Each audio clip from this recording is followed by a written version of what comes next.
Thank you, Chairman. And gentlemen, thank you very much for being here today and for your continuing service to our great United States of America.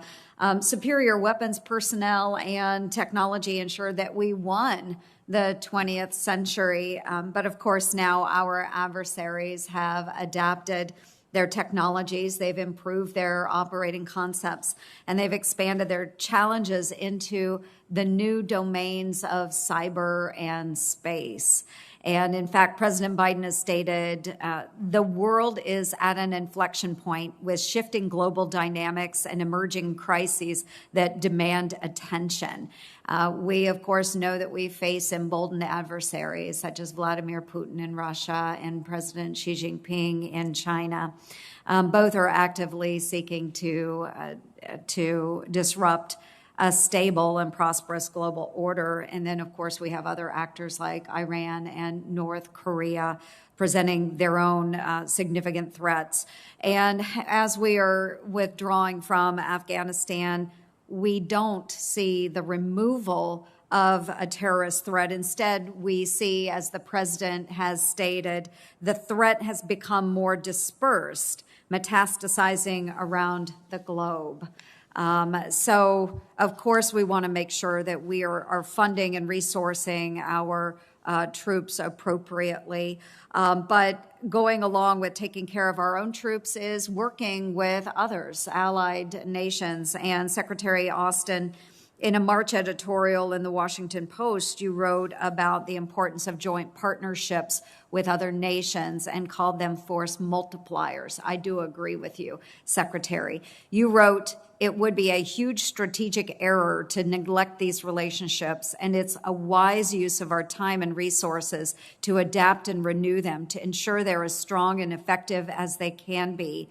Yet the president's defense budget guts our partner nation joint exercise budget compared to the pre-COVID levels by over 50%. So how do you square your advocacy for improving our interoperability with our NATO allies and theater partners around the world with those proposed cuts?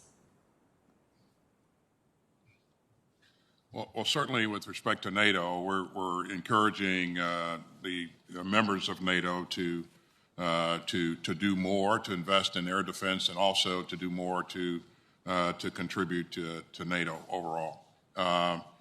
What we've been focused on is making sure that, you've heard me say that China is our pacing challenge. And so we really weighted our main effort there to the Indo-Pacific region.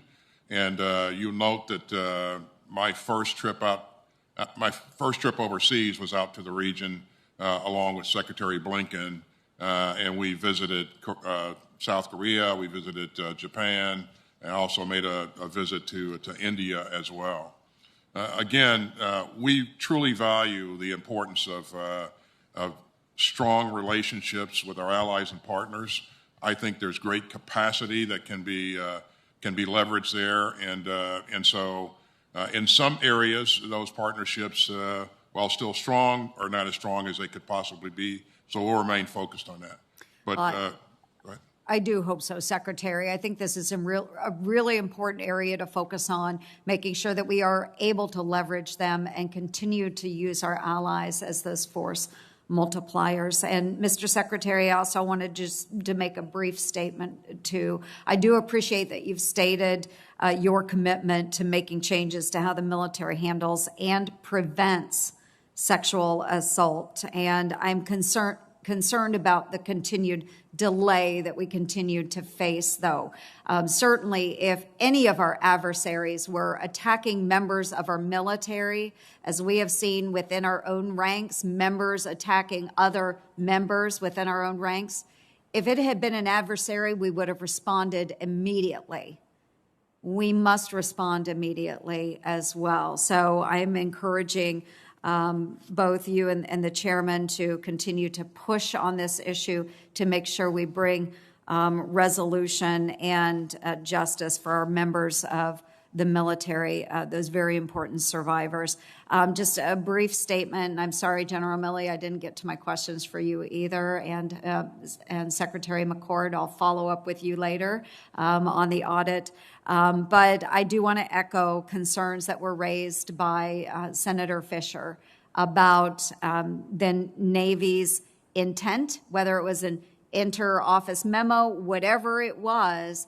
I do also want to stress my concern that the Navy intends to cancel development of the Sea-Launched Nuclear Cruise Missile. I think this is very, very concerning, especially coming from an acting secretary that has yet to be confirmed, and I hope that that is truly not reflective of the overall attitude of the Department of Defense. Thank you, Mr. Chair. It is not, Senator, and we will, as we said, we will be true to our posture review and make sure that that drives the process. Thank you.